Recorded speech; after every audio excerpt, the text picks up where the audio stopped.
गौ, गौवंश या फिर जीव हत्या, किसको रोकना है? आखिर क्या चाहती है आज की सरकार? क्योंकि राजनीति के चक्कर में आम जनता की जान जा रही है।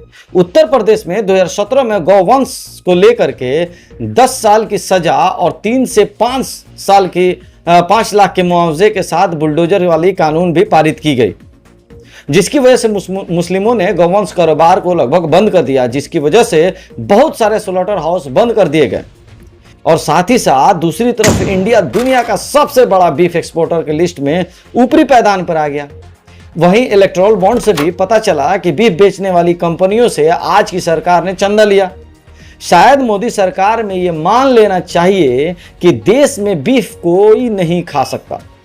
हाँ, लेकिन अगर आप इंडिया के बाहर दूसरे देश में हैं और इंडियन बीफ खाना चाहते हैं तो आसानी से सरकार मुहैया करा रही है और करा भी रही है। पूरी दुनिया में इंडियन गौवंश एक्सपोर्ट किया जा रहा है और वो पिछले कुछ सालों में बढ़ता जा रहा है। ये भी एक अजीब विडंबना है। जय हिंद दोस्तों, मेरा नाम शाहिद है और आप देख रहे हैं सिवान इन्फो। उत्तर प्रदेश में गौवंश के द्वारा कईयों की जान चली गई, वहीं हजारों लोग घायल हुए। जो पशु घरेलू पशु ईश्वर ने बनाया, उन पशुओं को फ्री छोड़ा गया और वो आज़ाद रहने लगे, जिन्हें प्रकृति ने आज़ाद रहने के लिए बनाया ही नहीं। जिन पशुओं को भगवान ने घर में संरक्षण में रखने के योग्य बनाया, उनको जब आवारा सड़कों पर छोड़ा गया तो वो आक्रामक होने लगे और लोगों पर हमलावर होने लगे, क्योंकि उनकी आबादी रोज़ बरोज़ बढ़ने लगी और साथ ही साथ उनकी भूख भी, जिसकी वजह से वो एक ही रात में वो खेत के खेत चर जाते हैं। कुदरत ने जिन जीवों को खाने के लिए और घर में पालने के लिए योग्य बनाया और हम कुदरत के कानून के खिलाफ जा रहे हैं, जिसकी वजह से आवारा पशुओं की तादाद इन कुछ ही सालों में बढ़ने लगी और रोज़ बरोज़ बढ़ती जा रही है। आज प्रदेश में उत्तर प्रदेश, उड़ीसा, महाराष्ट्र और राजस्थान, गुजरात जैसे कुछ प्रदेशों में हालात ख़राब होने लगे हैं।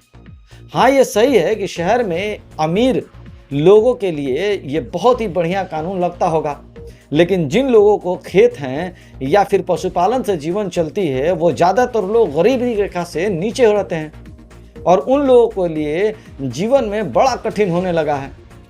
अमीरों के लिए जैसे बैंक बैलेंस होता है, वैसे ही गरीबों के लिए और मजदूरों के लिए उनके मवेशी ही उनके बैंक बैलेंस होते हैं।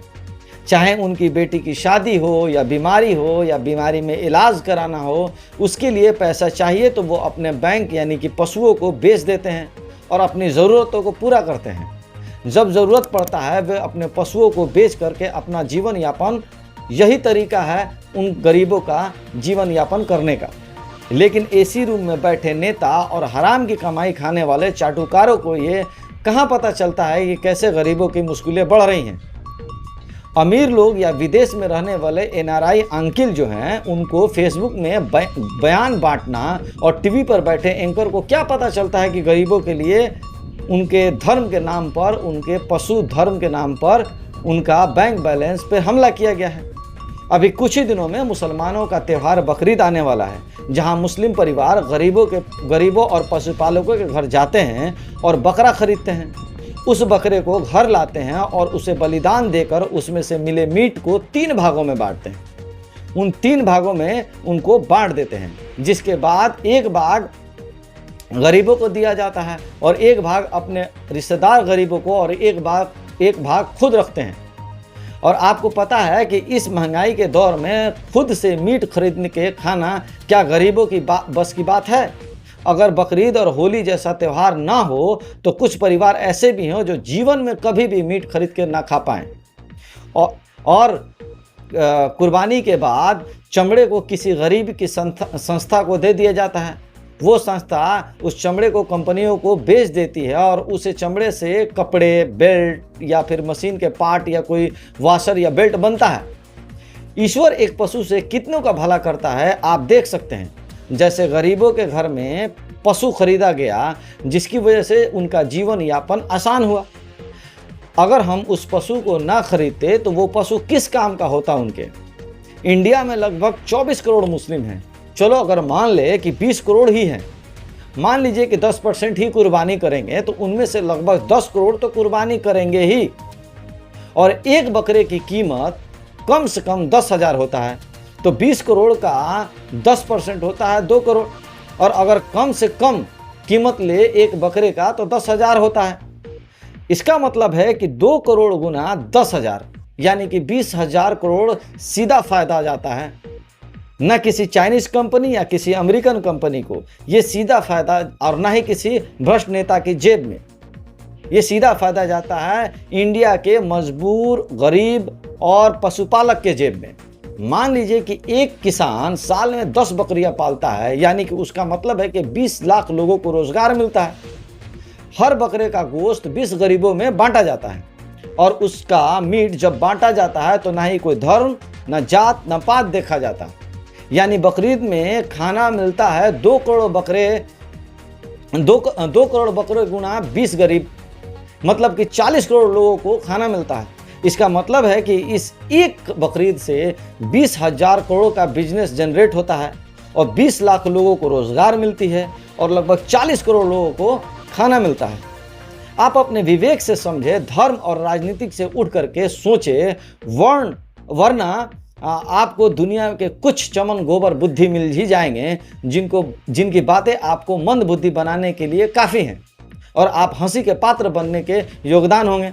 जिनमें से आप जैसे कि आप महापुरुष को सुनिए जो कि गोबर ज्ञान देने के लिए बैठे हुए हैं।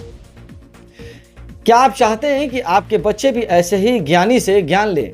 तो सोचिए, अगर आप एसी रूम में बैठे हैं, शहर के किसी पॉश एरिया में हैं, तो आपको खेत में घूम रहे आवारा पशु और गरीबों और पशुपालकों को, यानी कि अपने बैंक बैलेंस को नहीं भजा पाना कितना दुखदायक होगा। अगर आप राजनीतिक में भी ध्यान दें, अगर राजनीतिक तौर से भी सोचें, तो आखिर क्या वजह है कि देश में गौ हत्या इतना कड़ा कानून होने के बाद भी इंडिया दुनिया का सबसे ज़्यादा विदेशों में बीफ बेचने वाले देशों में लिस्ट में सबसे ऊपरी पायदान पर है? और आखिर इतने गौवंश जा कहाँ रहे हैं, भेज कौन रहा है और उसका पैसा खा कौन रहा है, और ये बीफ कंपनियां कौन चला रहा है? ये भी एक सोचने वाली बात है। 20 जनवरी 2024 को राहुल शर्मा एक कुरियर कंपनी में काम करते थे। उनके 12 साल का बच्चा किंतन सरस्वत को बैल ने द्वारा रौंद दिया गया। वहीं नगली गांव के बुलंदशहर में 72 साल के बुजुर्ग को गौवंश द्वारा कुचला गया। बीबीसी की रिपोर्ट में पता चलता है कि उत्तर प्रदेश के बलिया के निर्मला के पति एक गुस्साए सांड के से 55 साल के रामराज को कुचल देने से जान चली गई। द टाइम्स ऑफ इंडिया के रिपोर्ट के मुताबिक बिजनौर में पिछले 6 महीने में 14 लोगों की जान गई, जिसमें एक आर्मी भी शामिल है जिन्होंने अपना लीवर खो दिया सांड के हमले में। वहीं अमरोहा में 48 साल के होमगार्ड और 60 साल की वृद्ध महिला एक ही दिन सांड के हमले से शिकार हुए। हसनपुरा सर्किल ऑफिसर श्वेतास्त भास्कर कहते हैं कि एक ही दिन हसनपुरा के वीरेश देवी और उनके बेटे बर्थडे पार्टी से आ रहे थे और अचानक बैल ने हमला किया और दोनों की जान चली गई। ऐसी खबरें रोज बरोज बढ़ती जा रही हैं क्योंकि प्रकृति से खिलवाड़ करना इंसानों को महंगा पड़ सकता है। जिन जानवरों को, घरेलू जानवरों को दुनिया कहती है घरेलू जानवर, डोमेस्टिक एनिमल, उन जानवरों को आवारा बना देना खतरे से खाली नहीं है। और याद रखें कि कभी भी प्रकृति से जब भी खिलवाड़ किया जाता है तो प्रकृति उसके खिलाफ उल्टा हमला करता ही है। सतर्क रहें, खुश रहें। इजाज़त दीजिए अपने दोस्त शाहिद को। मिलते हैं नेक्स्ट वीडियो में ऐसी ही जानकारी के साथ। इजाज़त दीजिए। जय हिंद, जय भारत।